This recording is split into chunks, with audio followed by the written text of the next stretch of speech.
भाई रे अद्भुत रूप अनूप कथ्यो है कहो तुको पति आई। जहाँ जहाँ देखो तहाँ तहाँ सोई सब घट रहा समाई। लक्ष्य बिन सुख दरिद्र बिन दुख नींद बिना सुख सोए। जस बिन ज्योति रूप बिन आशिक ऐसो रतन बिहोना रोए। भ्रम बिन गंजन मणि बिन नीरख रूप बिना बहुरूपा। स्थित बिन सुरत रहस्य बिन आनंद ऐसो चरित अनूपा। कहीं कबीर जगत हरिमानिक जे देखो चित अनुमानी। परिहरि लाख लोभ कुटुम तज भजो न सारंग पानी। भाई रे अद्भुत रूप अनूप कथो है कहो तो को पति आई। संतों ने ऋषियों ने महापुरुषों ने आत्मा का अद्भुत रूप कहा है। उसको अगर मैं कहता हूं तो कौन विश्वास करता है। अद्भुत वह वस्तु लगती है जो पहली बार देखी जाए।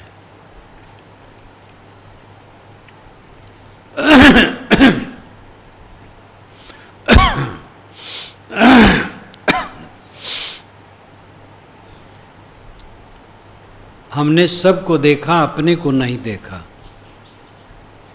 इसलिए अपने आप का देखना अद्भुत लगता है। अपने आप को समझना अद्भुत लगता है। दूर की वस्तुएं दिखती हैं, निकट की वस्तुएं कम दिखती हैं, और जो स्वयं ही है वो तो दिखता ही नहीं है। किसी ने पूरे जीवन में अपनी आँखों को नहीं देखा, दर्पण में केवल प्रतिबिंब देखा है, परछाई, आँखों को नहीं। लेकिन किसी से कहा जाए तुम्हारे आँखें नहीं हैं तो नाखुश हो जाएगा। आज तक नहीं देखा तो क्या प्रमाण है आँखें? क्योंकि दुनिया को देखता है, इसलिए आंखें स्वयं सिद्ध हैं। संसार को देखता हूं तो किससे देखता हूं? आंखों से। आंखों को देखूं या न देखूं, संसार को देखता हूं, इसलिए आंखें स्वयं सिद्ध हैं। सबको जानता हूं, कौन जानता है?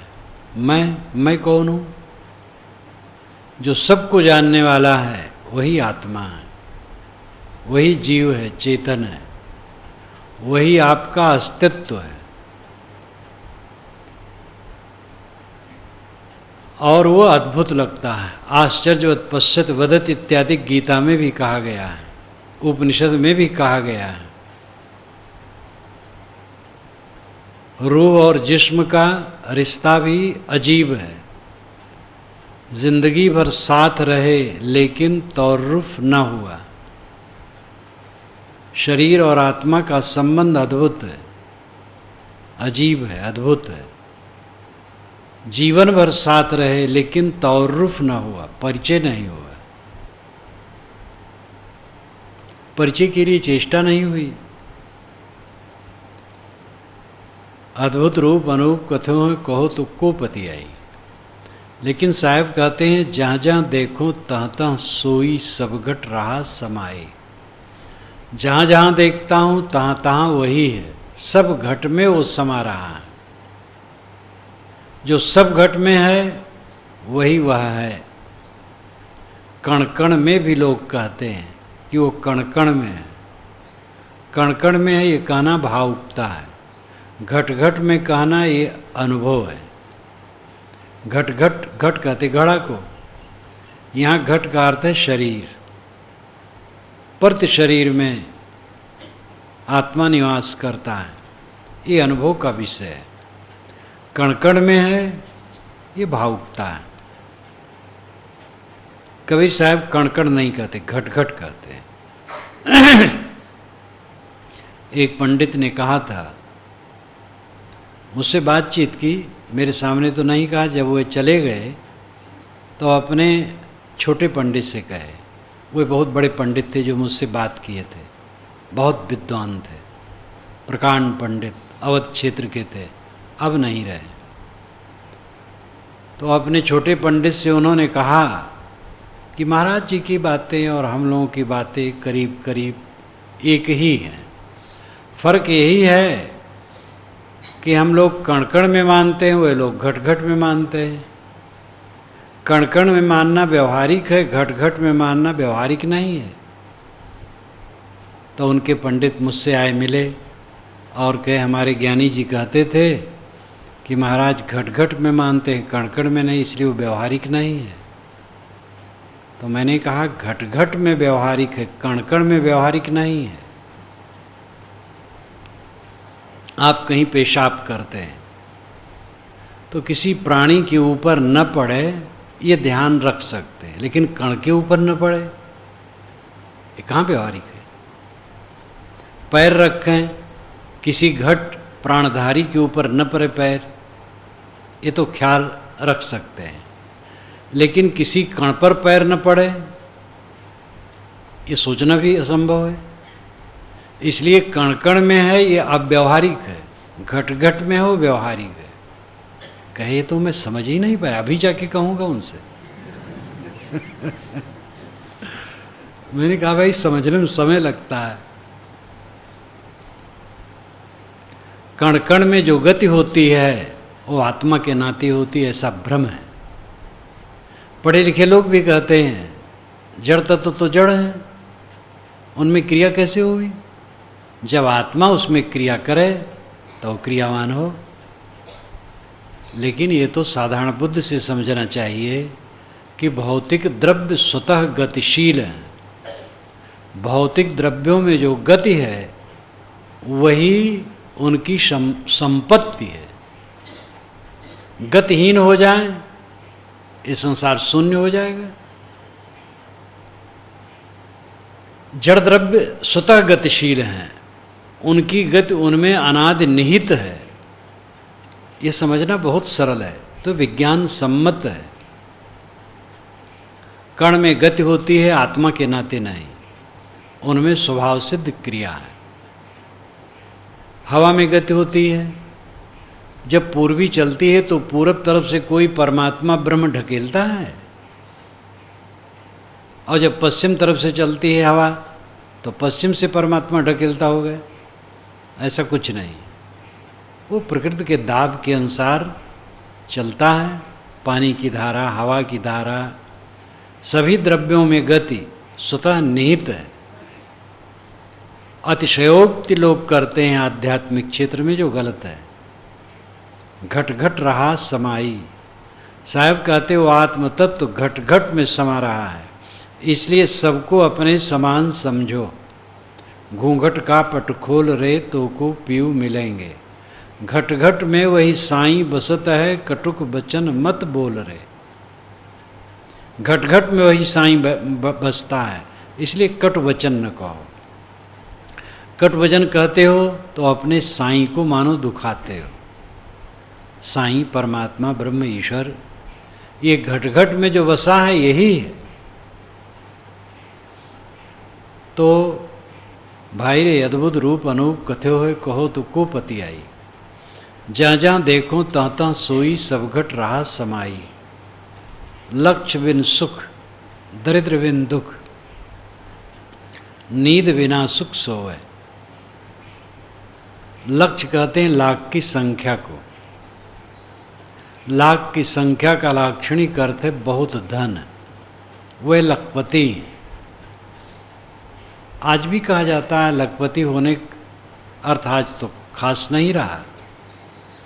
आज करोड़पति अरबपति कहने से लगता है कुछ दम है। लखपति तो एक छोटा दुकानदार भी होता, सब बेच दो तो लाख से अधिक हो जाएगा। बहुत छोटी दुकान है, वो कई लाख में बिक सकती है। तो लक्ष्य लाख, लाख का अर्थ है लाक्षणिक धन ज़्यादा होना। लक्ष्य बिन सुख, धनपति हुए बिना भी वो सुखी रहता है।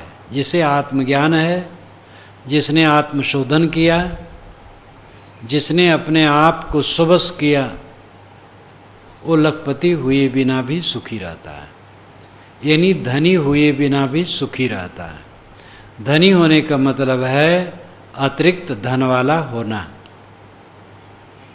जिनको हम धनी नहीं कहते हैं वे भूखों नहीं मरते हैं। धनी का अर्थ है बहुत ज़्यादा है धन। बाकी जो कमाते खाते हैं उनको धनी नहीं कहा जाता है, लेकिन सब कमाते खाते हैं। तो साहब कहते हैं लक्ष्य बिन सुख, लखपति हुए बिना, धनपति हुए बिना भी वो सुखी रहता है। आखिर हमारे शरीर के लिए क्या चाहिए? थोड़ा सा भोजन और थोड़ा वस्त्र और रहने की थोड़ी जगह, बस हो गया। और ज़्यादा जितना होगा क्या किया जाएगा? अब जो असली काम है वो अपने को संभालना है। वही काम लोग नहीं करते हैं, अपने को संभालते नहीं, बहते हैं। दुनिया की संपन्नता में दिमाग का पूरा जोर है, आत्मा की संपन्नता में नहीं, जीवन की निर्मलता में नहीं। इसलिए बाहर संपन्न है और भीतर विपिन्न है। बाहर से भरे भरे हैं और भीतर से खाली खाली। ये संसार की दशा है। लेकिन विवेकी पुरुष धनपति हुए बिना भी सुखी रहता है, जिसके मन में विश्राम है।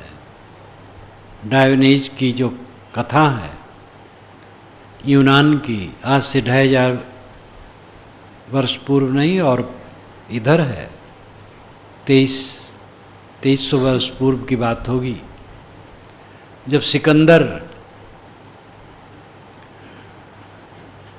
का पिता नहीं रह गया था, फिलिप्स जब कोई देश पर विजय करके आता तो सिकंदर दुखी होता। तो कहता बेटा सब लोग खुशियां मना रहे हैं, तुम दुखी क्यों हो? कहे आप ही सब जीत लेंगे तो मैं क्या जीतूंगा? कहे दुनिया बहुत लंबी चौड़ी है। तो फिलिप्स मर गए उनके पिता, और सिकंदर जब विश्व विजय में चला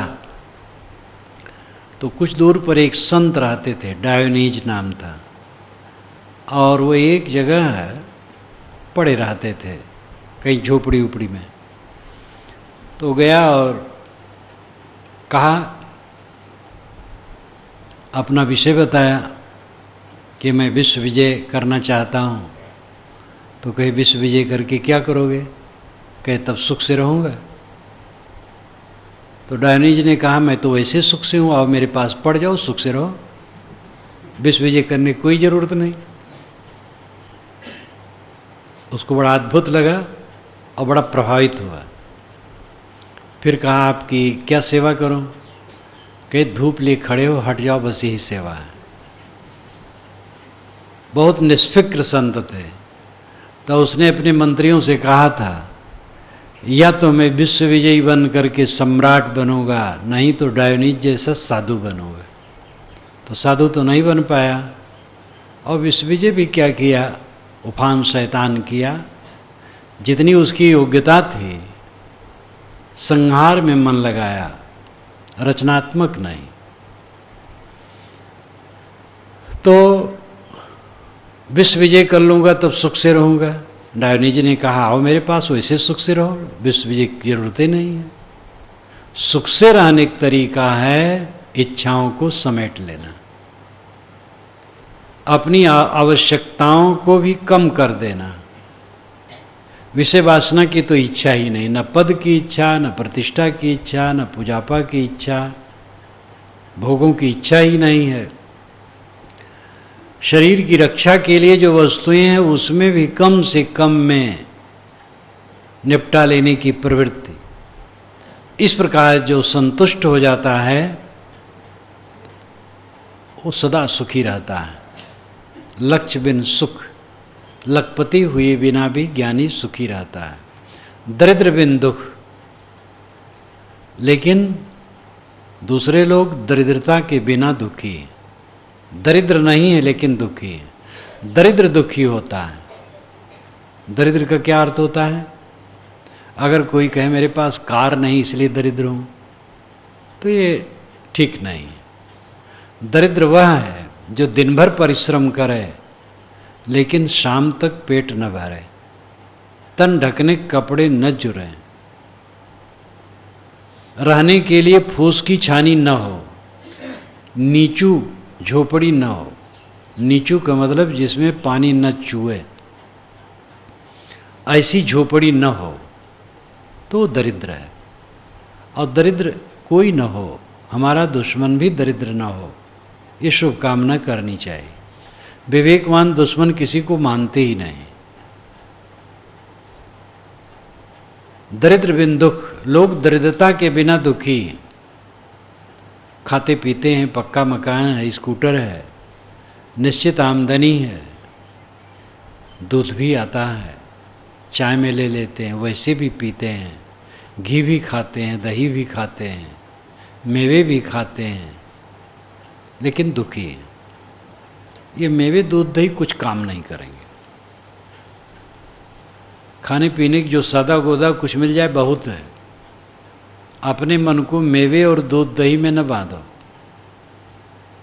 शौक करो मानसिक निर्मलता की। निर्मल मन सुख का साधन है। दरिद्र बिन दुख, दरिद्रता के बिना लोग दुखी हैं। दरिद्र नहीं है लेकिन दुख से पीड़ित है। संपन्न है बाहर से और भीतर से दरिद्र है। नींद बिना सुख सोए। विवेकवान नींद के बिना भी सुख से सोते हैं। अविवेकी आदमी नींद के समय भी सो नहीं पाता, करवटें बदलता रहता है, सो नहीं पाता। चिंताएं परेशान करती हैं, स्मरणों का प्रवाह चलता है, नींद आती ही नहीं। लेकिन विवेकवान नींद के बिना सुख से सोते हैं, सब समय सुख से सोते हैं। शेते सुखम कस्तु, स्वामी शंकराचार्य ने कहा शेते सुखम कस्तु, कौन सुख से सोता है? तो उत्तर दिया समाधि निष्ठ, जो समाधि निष्ठ है। समाधि का अर्थ है मानसिक क्लेश से मुक्त अवस्था। सम आदि, आदि और व्याधि, शरीर के रोग व्याधि हैं और मन के रोग आदि हैं। मन के रोग को आदि कहा जाता है। सम आदि, जिसकी आदि मानसिक रोग शमित हो, शांत हो, वो समाधि में है। शेते सुखम कस्तु समाधि निष्ठा। कौन सुख से सोता है? जिसके मन में क्लेश नहीं है। मन में क्लेश न होना ये बड़ा सस्ता रास्ता है, महंगा नहीं है। भोग महंगे हैं, जवानी स्थिर नहीं है, युवती पत्नी का शरीर भी स्थिर नहीं है, बाल बच्चे, धन दौलत, मठ मंदिर कुछ स्थिर नहीं है। लेकिन मन को निर्मल करने का अभ्यास अगर हम करें तो स्थिर सुख मिलेगा। मन को निष्काम बनाएं, निर्मल बनाएं, आत्मस्थ बनाएं तो हम सुखी हो सकते हैं। मनुष्य क्या चाहता है? हमें कोई दुख ना हो, परमानंद सब समय हो। ये बहुत सस्ता रास्ता है। इसके लिए पैसे नहीं चाहिए, विद्या नहीं चाहिए, पद नहीं चाहिए। इसके लिए निर्मल मन चाहिए। निर्मल मन के लिए कामनाओं का त्याग चाहिए, कामनाओं को जीतना चाहिए। ये अपने को मांजने से होता है, भौतिक उपलब्धियों से नहीं, अपने को मांजने से होता है। दुनिया के जितने संत हैं वे क्या धन के नाते बड़े हुए हैं? अपने को मांजने के नाते हुए हैं। चाहे झोपड़ी से कबीर आए और चाहे राजमहल से बुद्ध हो महावीर आए, ये अपनी ज्ञान वैराग से उच्च हुए हैं। झोपड़ी और महल से कोई मतलब नहीं। शंकर भी झोपड़ी से आए, शंकराचार्य भी साधारण घर के थे, कबीर साहब साधारण घर के थे, नानक साहब साधारण घर के थे, रविदास साधारण घर के थे, और भी संत गोस्वामी जी भी साधारण घर के थे। कबीर साहब और गोस्वामी जी की तो स्थिति ऐसी है कि कबीर साहब लाहतारा तब तालाब पर मिले शिष्य रूप में, गोस्वामी जी भी मंगतों के पिछवाड़े शिष्य के रूप में मिले। मंगतों ने पाला, लेकिन वो मंगते गोसाई थे। यह शंकराचार्य के मार्ग से अपभ्रंश साधु टूटे हुए गोसाई कहलाते। गोसाई ब्राह्मण का अर्थ नहीं है, तो गोसाई थे, मांगने वाले थे। उनको शिष्य मिला, उन्होंने पाला। मांगते खाते शुकर क्षेत्र में नरहर जी महाराज के उपदेश से राम बोला नाम का बच्चा मार्ग में लगा, मेधावान था। ईसा जब पैदा हुए तो उनकी माँ मरियम के पास गद्दा नहीं था, छोटा सा गद्दा नहीं था कि उस पर शिशु को लेटा दे। पशु के नाद में घास रख करके, कपड़ा बिछा करके शिशु को रखा गया। तो राजमहल से आया हो, झोपड़ी से आया हो, महापुरुष धन और विद्या के नाते महापुरुष नहीं हुए हैं, जीवन को निर्मल करने के नाते हुए हैं। अब आप किसी धनी को आदर अगर देते हैं तो एक मर्यादा से देते हैं, अथवा अपने कुछ लोभ से देते हैं।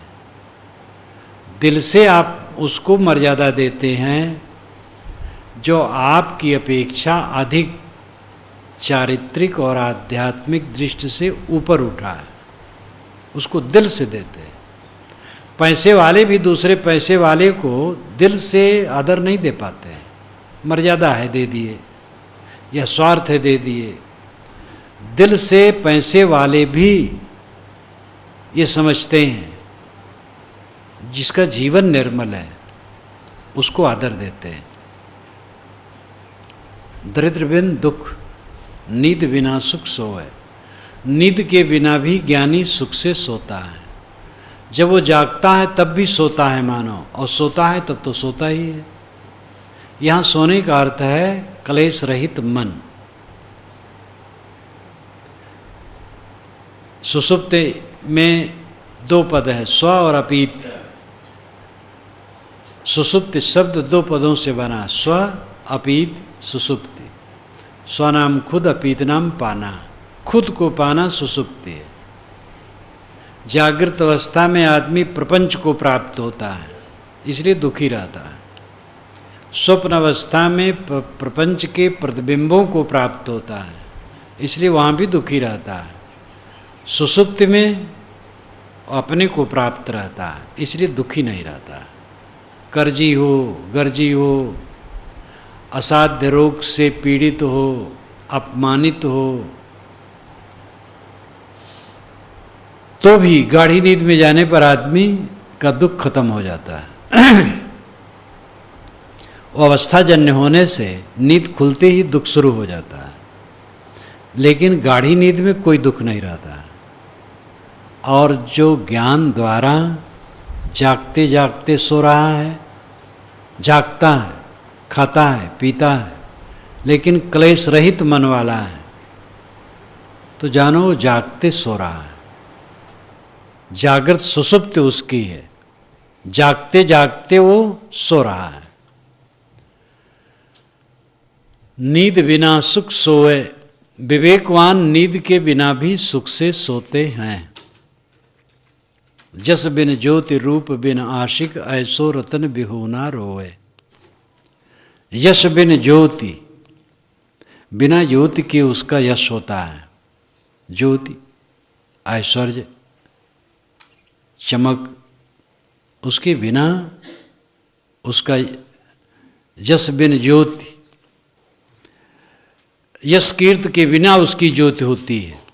बाहरी यश कीर्त की जरूरत नहीं। ऐसे भी संत हैं कि लोग उनको नहीं जानते हैं, जो प्रवक्ता हैं, जो लेखक हैं, प्रतिभा के धनी हैं, बहुत से लोग संत भक्त जिनके इर्द गिर्द लग जाते हैं, उनको लोग जानते हैं। ऐसे भी संत होते हैं जो संतत्व में पूरे हैं लेकिन प्रतिभावान नहीं हैं। वे दूसरे को ज़्यादा समझा नहीं सकते हैं, कोई ग्रंथ लिख नहीं सकते हैं, उनका ऐसा कुछ व्यवहार नहीं हो सकता है जिससे लोग उनके पास आ सकें। प्रतिभा उनमें नहीं होती है, लेकिन संतत्व पूरा है। तो जो प्रतिभावान संत हैं उनसे वे कम नहीं है, प्रतिभावान है और संतत्व भी है, दोनों बातें हैं। तो वो बातें ऐसी हैं कि उनका अपना कल्याण है, उनके द्वारा बहुतों का हित है। जिनमें प्रतिभा नहीं होती है बहुतों का हित तो नहीं कर सकते, लेकिन अपने में वे पूर्ण होते हैं। तो यश के बिना उनकी ज्योति होती है। यश कीर्ति नहीं है लेकिन अंदर से ज्योतित है। यश कीर्ति में क्या रखा है? लोगों का हित होता है, ठीक है, और अपने कुछ मिलने वाला नहीं है। हमारा नाम जो काल्पनिक है, नाम कुछ है नहीं, एक रख लिया गया, गुरु जी ने रख दिया है शरीर का नाम। अब वो नाम हजारों वर्षों तक चलता रहा है, हमें कुछ मिलने वाला है?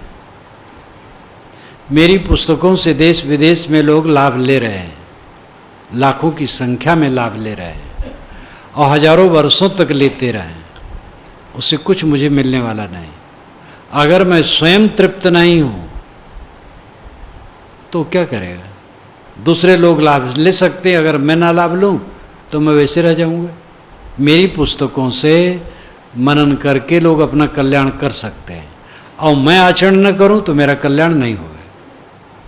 इसलिए बाहर प्रतिभा द्वारा जो ऐश्वर्य प्राप्त होता है वो ऐश्वर्य कल्याण में हेतु नहीं बनता है। सावधान न रहे तो भटका सकता है। असली काम है अपने मन को शुद्ध कर लेना और अपने आप में व्यवस्थित हो जाना। तो जिसका मन क्लेश रहित हो गया है वो नींद बिना सुख से सोता है। जो नींद आती है तब तो सोता ही है, और जब नींद का समय नहीं रहता है तब भी सुख से सोता है, क्योंकि क्लेश नहीं है। हर इंसान यही चाहता है हमारा मन दुखी न हो। दूसरे शब्दों में, दूसरे वाक्यों में, हम परमानंदित हों। तो परमानंदित होना और दुखी ना होना एक ही बात है। जब दुख नहीं है तो सुख की जरूरत ही नहीं है। मन में जब अभाव नहीं है तो सुख की कौन सी आवश्यकता है? इसलिए दुख न होना ही सुख है। अत्रिविध दुख अत्यंत निवृत्तिर अत्यंत पुरुषार्थ। ऋषि ने कहा है तीनों दुखों की अत्यंत निवृत्ति ही अत्यंत पुरुषार्थ है। नींद बिना सुख सोवे, जस बिन ज्योति, रूप बिन आशिक। यश के बिना उसकी ज्योति होती है। बाहरी यश कीर्त ऐश्वर्य के बिना वो अंतर ज्योति में जगमगाता है, सदैव कृतार्थ रूप है। जस बिन ज्योति, रूप बिन आशिक। वह रूप के बिना आशिक होता है। नित्य में लिखा है पाजी रूप में आशिक होता है। किसी चिकनी चमड़ी देखा, मोहा गया। ये चिकनी चमड़ी कब तक रहती है? जो चमड़ी चिकनी दिखती थोड़े दिन में रुखरी हो जाती है, और वहीं घाव हो जाए तो कीड़े पड़ जाएंगे। घाव से, फोड़ा फुंसियों से, रोगों से भरा ये अस्थिपिंजर का शरीर, इसमें क्या रखा है? अविवेक से आदमी मोहित होता है, लेकिन विवेकवान रूप बिन आशिक होते हैं, बिना रूप के आशिक होते हैं। आशिक कहते हैं प्रेमी को। जो किसी के मोह में आबद्ध हो गया हो वो आशिक है, वो आत्मा में आशिक है। हमन है इश्क मस्ताना। हमन को होशियारी क्या, रहें आज़ाद इस जग में, हमन दुनिया से यारी क्या। ये कबीर साहब का भजन है।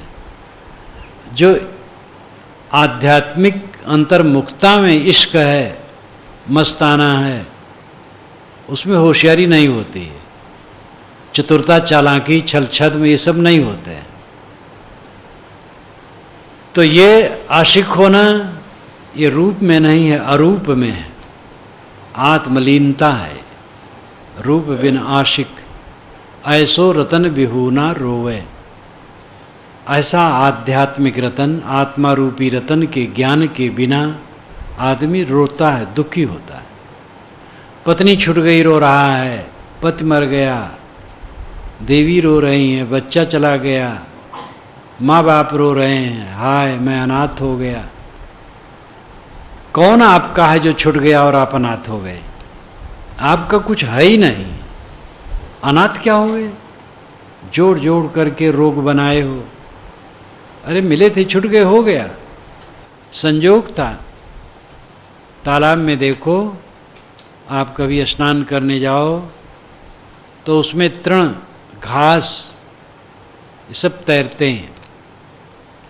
पानी के हिलोरे से एक तृण दूसरे तृण से जुड़ जाता है और उन्हीं हिलोरों से छूट जाता है, फिर उन्हीं से या दूसरे तीसरे चौथे से जुड़ता और छूटता है।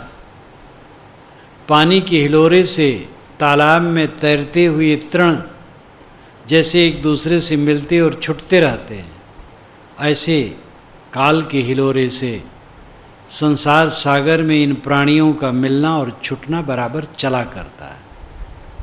इसमें कौन किसका है?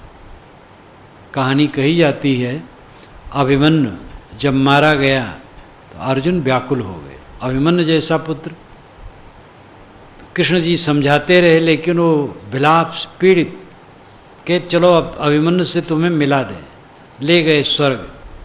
अभिमन्यु गेंद खेल रहा था तो और श्री कृष्ण ने कहा देखो अर्जुन, वो लड़का तुम्हारा खेल रहा, जाओ मिल लो। गए, बेटा बेटा बेटा। अभिमन्यु ने कहा किसका बेटा, किसका पोता, किसका पिता? न मालूम कितनी बार तुम मेरे बेटे हुए, मैं तुम्हारा बेटा हुआ। कहाँ बेटा बेटा कौन किसका? अर्जुन का मोह मिट गया। ये कहानी है, कोई आकाश में स्वर्ग नहीं। मर जाने के बाद वैसे ही देहधारी को आप नहीं पा सकते।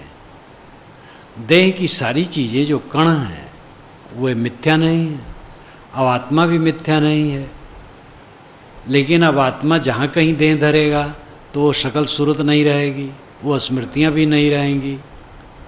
तो ऐसी कहानियाँ मोह मिटाने के लिए बनाई जाती हैं।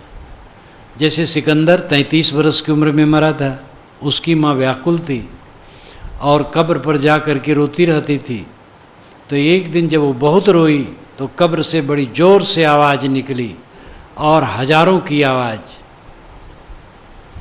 वो अचकचा गई, घबरा गई। कहा मैं अपने सिकंदर को पुकारती हूँ, इसमें हजारों आवाज़ें कहाँ से आ रही हैं? अंदर से आवाज़ आई, इसमें बहुत सिकंदर दबे हैं, तुम किस नंबर के सिकंदर को पूछ रहे हो?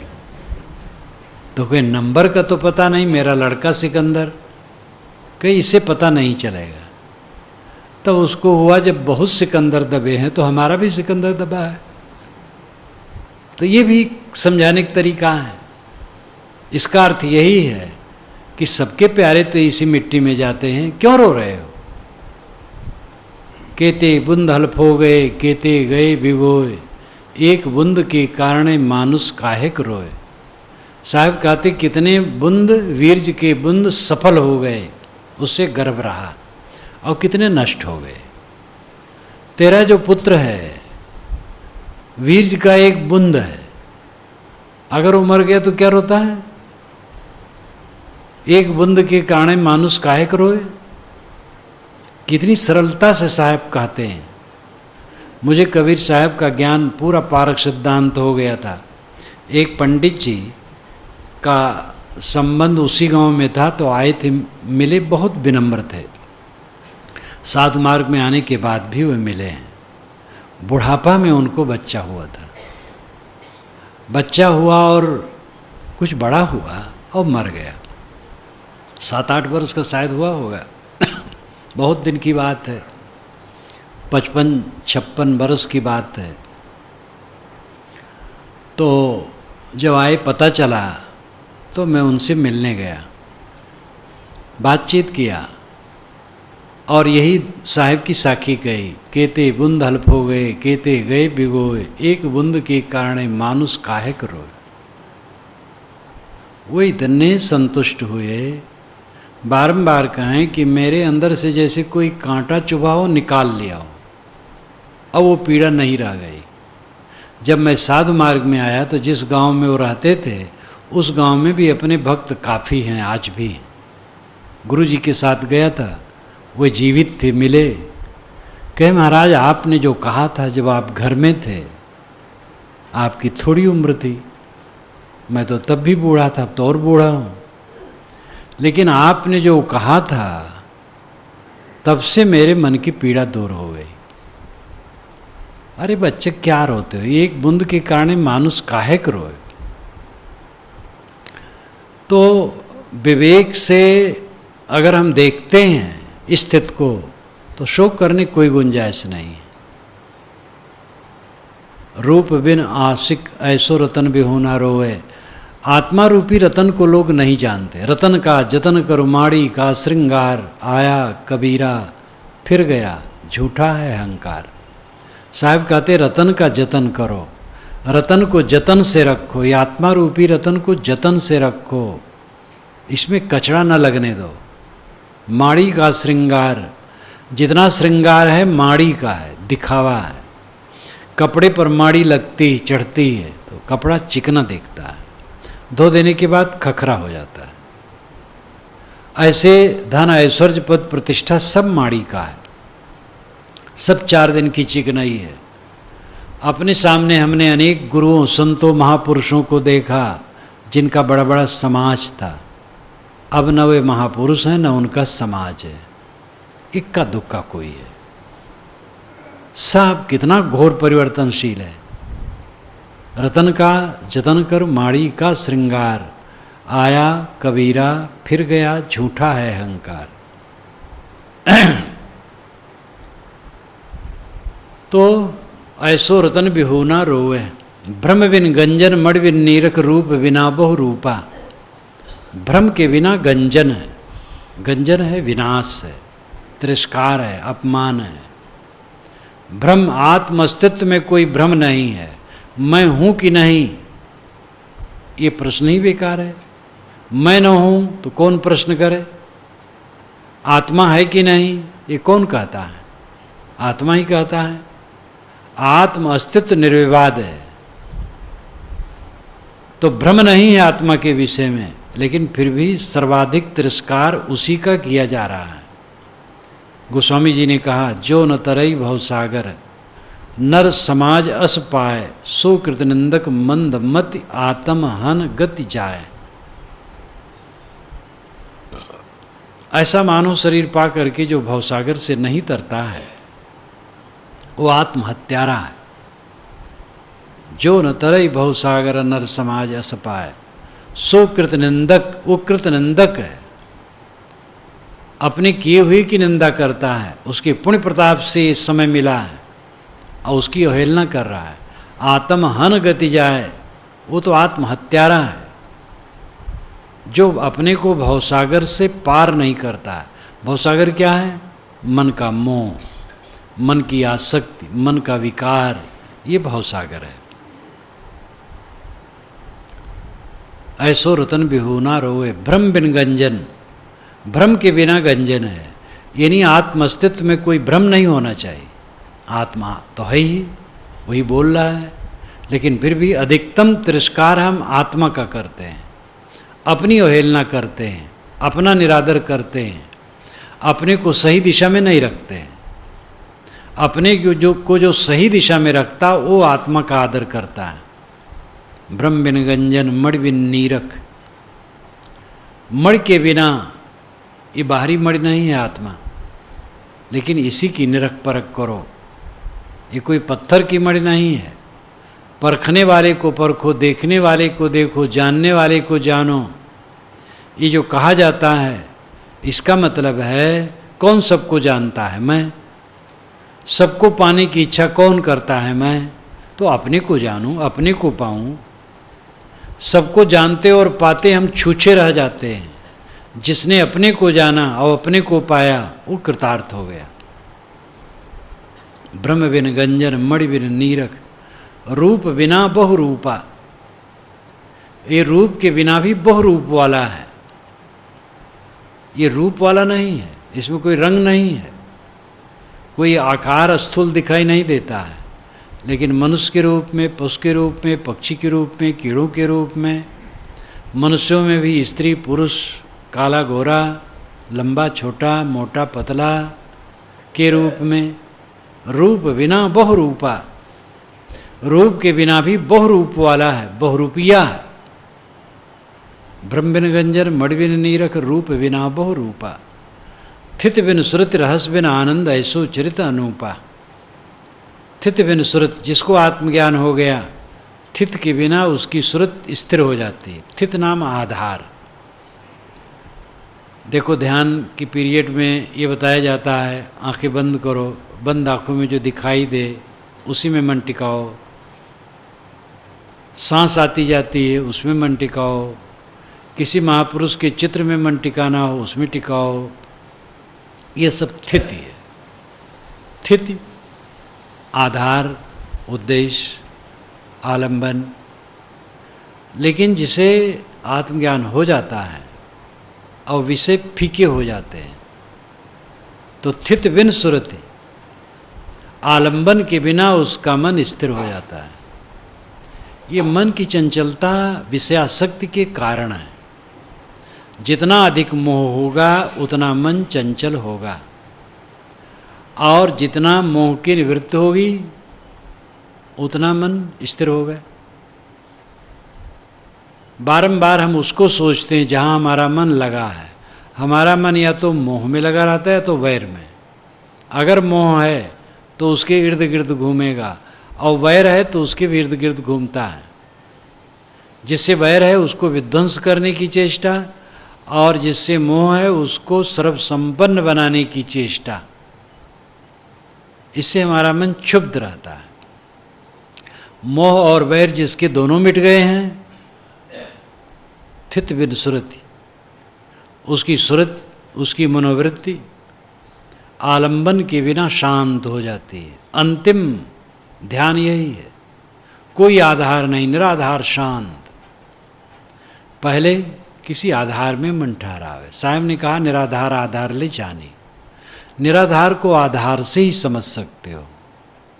शुरुआत में कोई छत पर नहीं पहुंचता है, जीने पर चढ़ते चढ़ते छत पर इंसान पहुंचता है।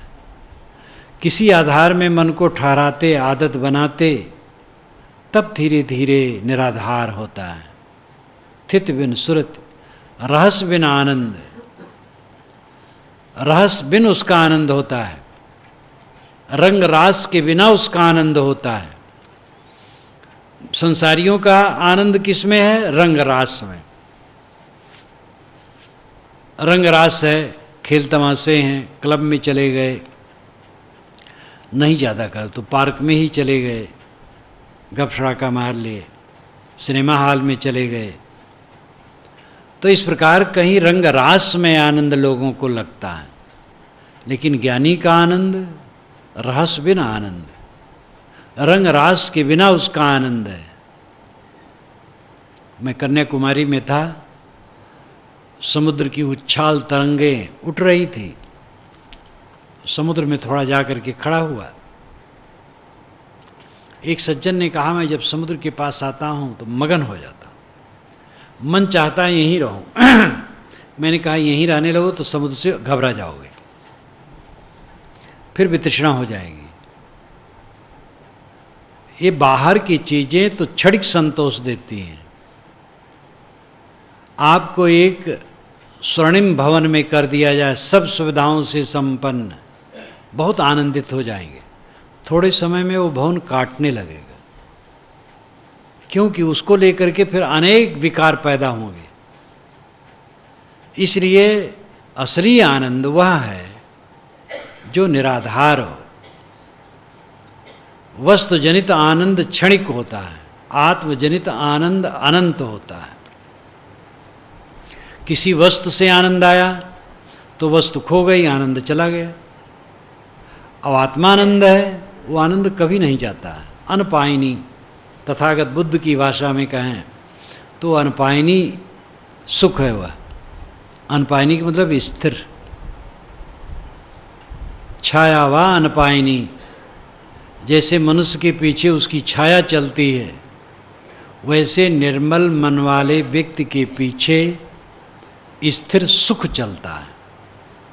उसके व्यक्तित्व का पूरा परिमंडल आनंदमय होता है, क्योंकि दुनिया की क्षणिक वस्तुओं से उसका राग उठ गया है।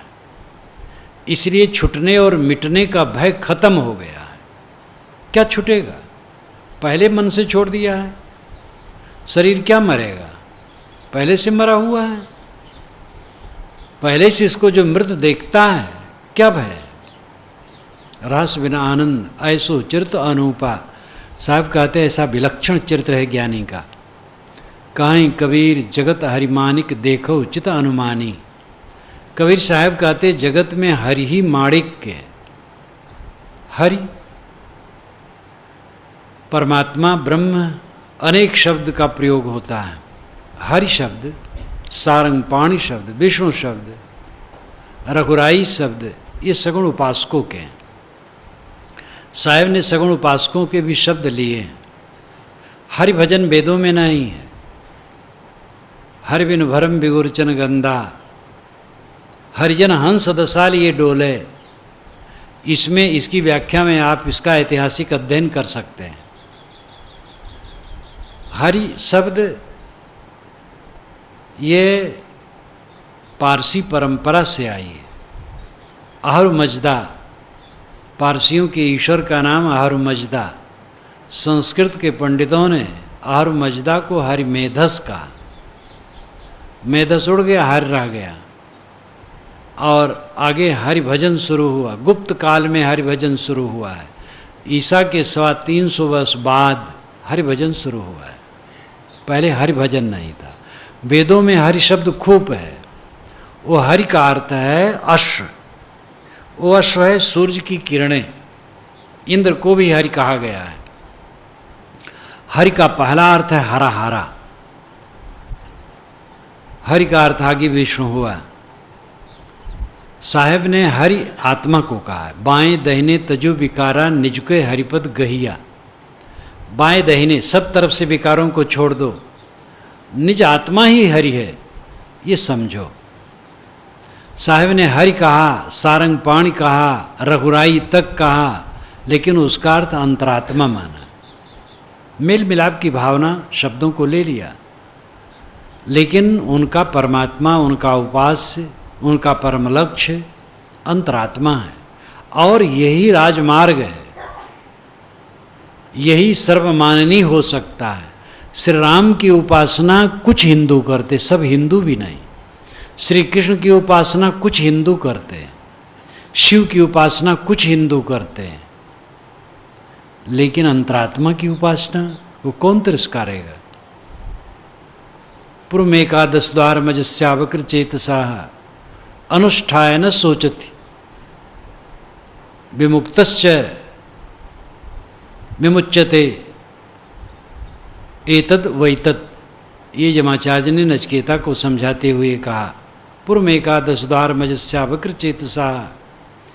11 दरवाजों वाला ये जो नगरी शरीर है, इसमें एक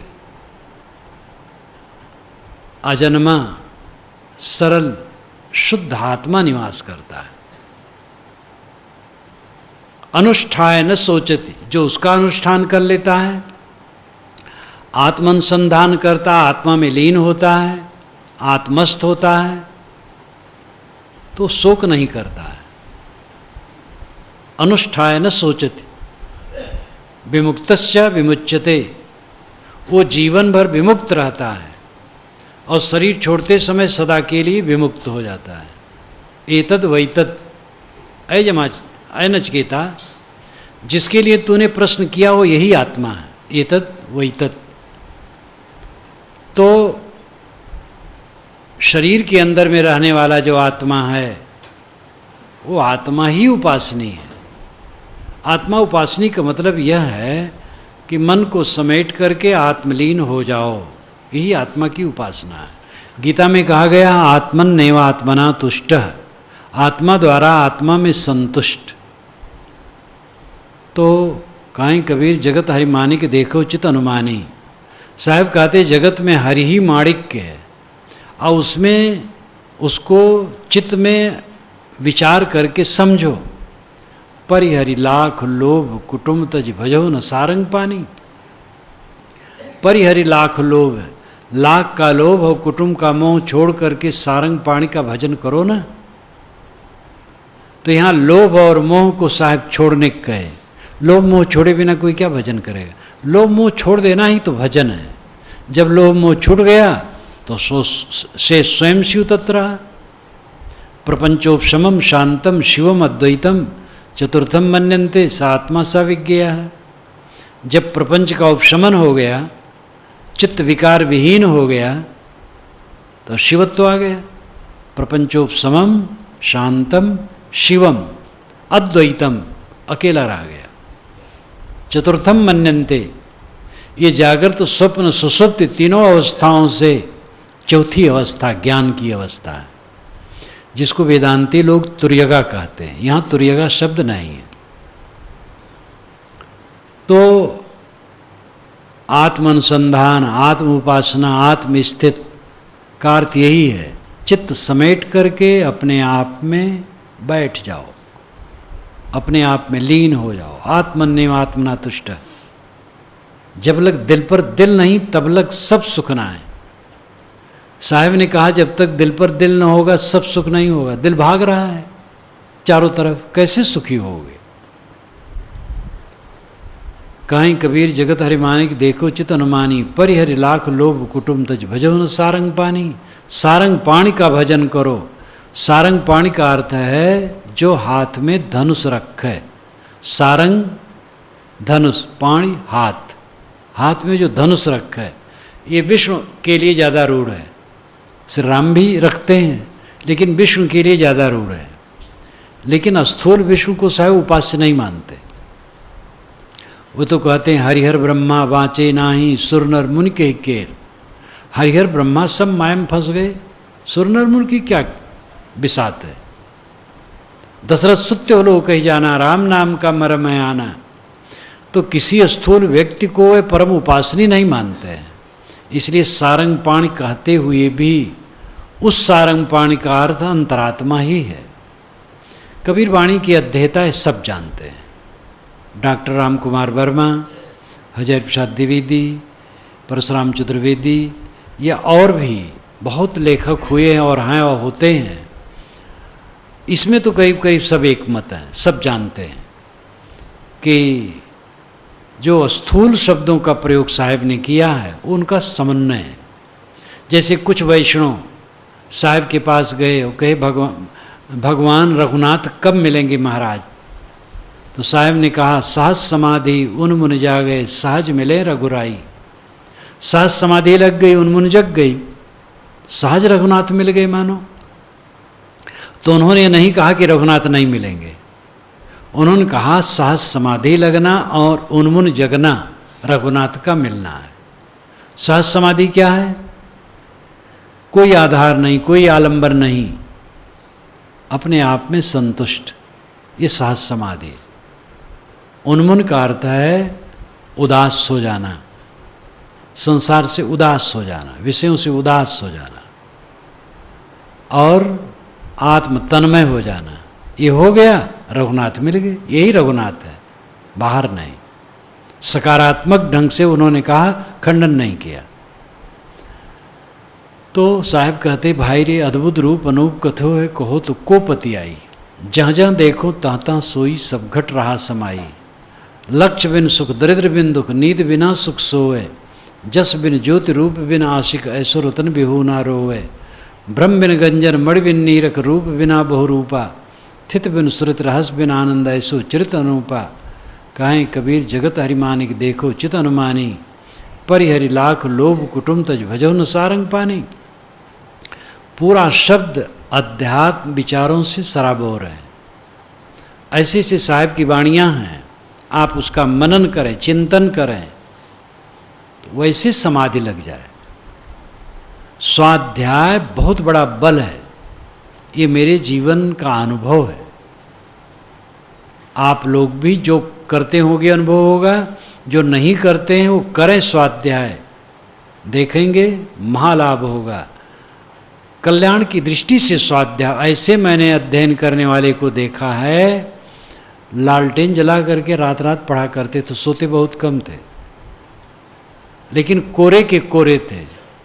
उनसे बात करो तो इतिहास, दर्शन और लेखक के विषय में वर्णन बोलते रह जाएं, आप थक जाओगे, बोलते रह जाएं, लेकिन जीवन में कोरे थे।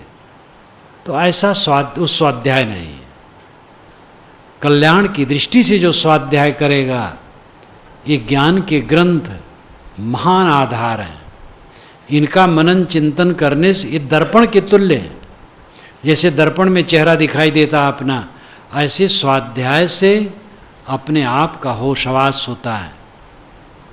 ये जीवन क्लेश रहित, शांति में, आनंद में व्यतीत हो, इसी के लिए अध्यात्म पथ है। यही जीवन का फल है कि आदमी इस जीवन में आकर के क्लेश रहित मन वाला हो जाए। और इसका आधार भौतिक नहीं है, ये आध्यात्मिक उन्नति ही है। इस दिशा में हमें गौर करना चाहिए।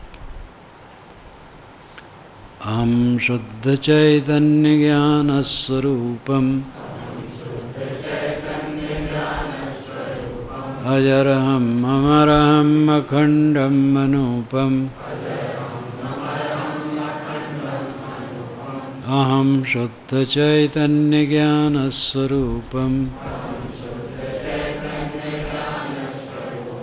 अजरहम अमरहम अखंडम मनूपम अहम शुद्ध चैतन्य ज्ञान स्वरूप अजरहम अमरहम अखंडम मनूपम अहम शुद्ध चैतन्य ज्ञान स्वरूपम